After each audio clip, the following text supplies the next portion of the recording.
పిత పుత్ర పవిత్రాత్మ నామమున ఆమేన్. ప్రియ స్నేహితులారా, మీ అందరికీ దేవుని యొక్క ఆశీస్సులను తెలియజేస్తూ ఈనాడు తల్లి శ్రీ సభ మనందరినీ కూడా దివ్య బలి పూజ పట్టణాల ధ్యానాంశానికి ప్రేమతో ఆహ్వానిస్తూ ఉన్నాయి. ఫిబ్రవరి 23వ తారీఖు సోమవారం. ఈనాటి మొదటి పట్టణము లేవీకాండం 19వ అధ్యాయం 1-2 వచనములు మరియు 11వ వచనం నుండి 18వ వచనం వరకు. భక్తి కీర్తన 19వ కీర్తన 8, 9, 10, 15 వచనములు. మత్తయి సువార్త 25వ అధ్యాయం 31వ వచనం నుండి 46వ వచనం వరకు వాక్యాన్ని చదువుకుని ధ్యానించుదాం. మనుష్య కుమారుడు సమస్త దూతల సమేతంగా తన మహిమతో వచ్చినప్పుడు తన మహిమాన్విత సింహాసనంపై ఆసీనుడగును. అప్పుడు సకల జాతుల వారు ఆయన సముఖమునకు చేర్చబడుదురు. గొర్రెల కాపరి మేకలను గొర్రెలను వేరుపరచినట్లు ఆయన వారిని వేరుపరచును. ఆయన గొర్రెలను తన కుడి ప్రక్కన, మేకలను తన ఎడమ ప్రక్కన నిలుపును. అప్పుడు ఆయన తన కుడి ప్రక్కన ఉన్న వారితో, నా తండ్రిచే దీవింపబడిన వార్లారా, రెండు ప్రపంచ ప్రారంభము నుండి మీకై స్థిరపరచబడిన రాజ్యమును చేకొనుడు. ఎలైనా నేను ఆకలిగొనినప్పుడు మీరు ఆహారం నొసగితిరి, దప్పికగొనినప్పుడు దాహం తీర్చితిరి, పరదేశినై ఉన్నప్పుడు నన్ను ఆదరించితిరి, నేను వస్త్రహీనుడనై ఉన్నప్పుడు వస్త్రములను ఇచ్చితిరి, రోగినై ఉన్నప్పుడు నన్ను పరామర్శించితిరి, చెరసాల్లో ఉన్నప్పుడు నన్ను దర్శింపవచ్చితిరి అని పలుకును. అప్పుడు ఆ నీతిమంతులు, ప్రభు, నీవు ఎప్పుడు ఆకలిగొని ఉండుట చూచి భోజనం పెట్టితిమి, దప్పికగొని ఉండుట చూసి దాహం తీర్చితిమి, ఎప్పుడు పరదేశిగా ఉండుట చూచి ఆదరించితిమి, వస్త్రహీనుడవై ఉండుట చూచి వస్త్రములనిచ్చితిమి, ఎప్పుడు రోగివై ఉండుట చూచి పరామర్శించితిమి, చెరసాల్లో ఉండగా దర్శింపవచ్చితిమి అని అడుగుదురు.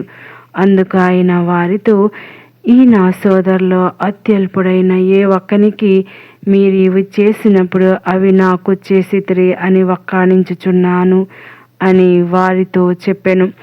అప్పుడు ఆయన తన ఎడమ ప్రక్కన ఉన్న వారితో, శాపగ్రస్తులారా, నా నుండి తొలగి పిశాచమునకు దాని దూతలకు ఏర్పాటు చేయబడిన నిత్య నరకాగ్నిలోనికి పొండు.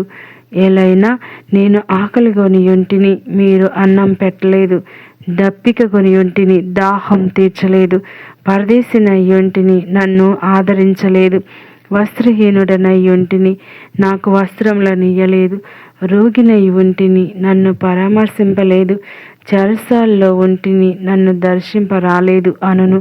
అప్పుడు వారు కూడా, ప్రభు, నీవు ఆకలిగొని ఉండుట, దప్పికగొని ఉండుట, పరదేశివై ఉండుట, వస్త్రహీనుడవై ఉండుట, రోగివై ఉండుట, చెరసాల్లో నుండుట మేము ఏనాడు చూచి పరిచర్య చేయకపోతిమి అని ప్రశ్నింతురు. అందుకు ఆయన, ఈ అత్యల్పులలో ఒక్కనికైనను మీరేమి చేయనప్పుడు నాకును చేయలేదు అని వక్కాణించుచున్నానని వారితో చెప్పును.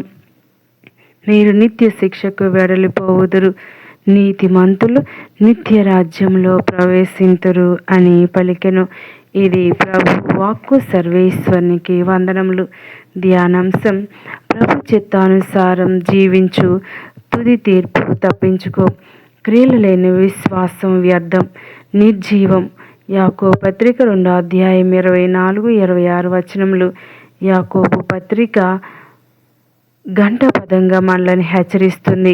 క్రైస్తవ విశ్వాస జీవితం కూడా పలు పుణ్య కార్యాలతో, సేవా కార్యాలతో వికసించాలి. విశ్వాసం, క్రియలు సమానంగా ఉండాలి. దైవ వాక్కును, దేవుని ఆజ్ఞలను నిజ జీవితంలో ఆచరణలో పెట్టి నిజాయితీగా జీవించాలి. ఎన్ని సంవత్సరాల క్రైస్తవులు అని కాదు ముఖ్యం, ఎలా జీవించామన్నదే. మన సోదరులకు ఏం చేశాం అనేది చాలా ప్రధానం. ప్రభు ప్రభు అని నన్ను సంబోధించు ప్రతి వాడును పరలోక రాజ్యంలో ప్రవేశింపడు, కానీ పరలోకమందలి నా తండ్రి చిత్తానుసారంగా వర్తించువాడే పరలోక రాజ్యంలో ప్రవేశించును. మత్తయి సువార్త 7:21 అని దైవ రాజ్యానికి చేరుటకు మార్గాన్ని చూపించాడు. మరి నేటి పట్టణాలు తుది తీర్పు ఘట్టంలో తండ్రి చిత్తానుసారంగా జీవించుట ఎలాగో ప్రస్తావిస్తూ ఉన్నాయి. నేటి మొదటి పట్టణంలో ప్రభువు మోషేతో, నీ దేవుడను ప్రభుడైన నేను పవిత్రుడను కనుక మీరును పవిత్రులై ఉండుడు ఇజ్రాయేలీలకు తెలియచేయమని ఆజ్ఞాపించాడు. ఎందుకనగా పవిత్రత లేకుండా ఎవరు కూడా ప్రభువుని దర్శింపలేరు. నేటి సువార్తలో తుది తీర్పు ఘట్టంలో ప్రభువు ఉపయోగించు ప్రమాణము సోదర ప్రేమ. లేవికాండం 19:8 చెప్పబడిన నిన్ను వలె నీ పొరుగు వారిని కూడా ప్రేమింపము. తుది తీర్పులో ప్రభువు అందించే తీర్పు ఒక క్రైస్తవుడు తన జీవితంలో తన పొరుగు వారిని ప్రేమించే విధానంపై ఆధారపడి ఉంటుంది. పొరుగువాడు ఎవడు అన్న ప్రశ్నకు సమాధానంగా ప్రభువు మంచి సమరయుని ఉపమానం లూకాసు సువార్త 10:25-37 బోధించాడు. పరప్రేమ ఏ రూపంలో ఉంటుందో నేటి సువార్తలో బోధించాడు. యేసుని నామములో అవసరంలో ఉన్న వారిని ఆదుకో. దేవుడు తప్పక నిన్ను, నీ కుటుంబాన్ని దీవిస్తాడు.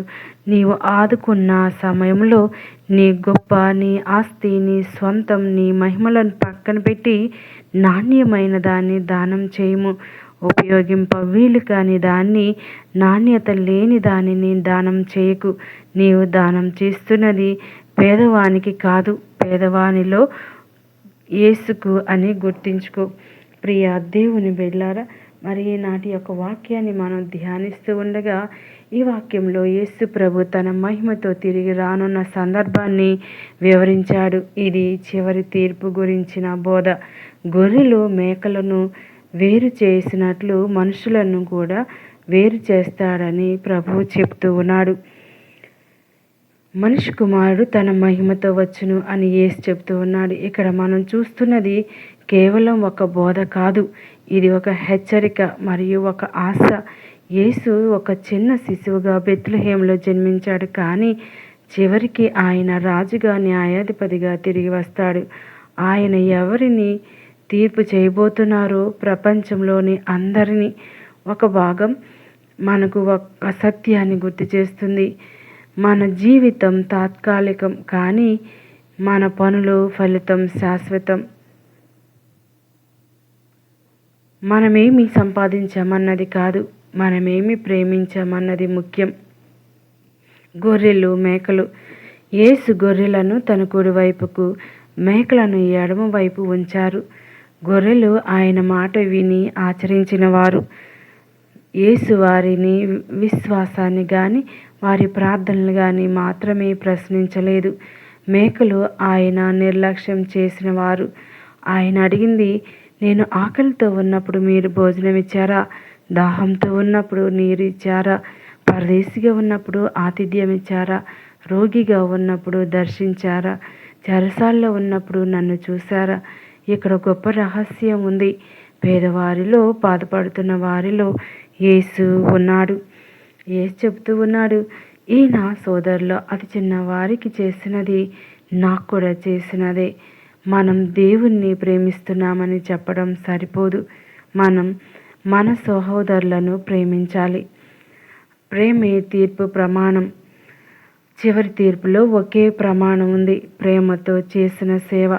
మనం పెద్ద పెద్ద అద్భుతాలు చేయకపోయినా చిన్న చిన్న పనులు ప్రేమతో చేస్తే చాలు. ఆకలిగొన్న వారికి అన్నం పెట్టడం, ఒంటరిగా ఉన్న వారితో మాట్లాడటం, బాధలో ఉన్న వారిని పరామర్శించటం, క్షమించటం, సహాయం చేయటం. ప్రతి మనిషిలో యేసును చూడాలి. ప్రేమ లేకుండా విశ్వాసం అసంపూర్ణం. సేవే నిజమైన ఆరాధన. చిన్న పనులు కూడా పరలోకములో గొప్పవిగా లెక్కించబడతాయి. ప్రియ స్నేహితులారా, కళ్ళు మూసుకోండి, ప్రార్థన చేద్దాం. యేసు ప్రభువా, నిన్ను ఆలయంలో మాత్రమే కాదు, పేదవారిలో, రోగులలో, బాధితులలో చూడగల కళ్ళను మాకు ప్రసాదించు.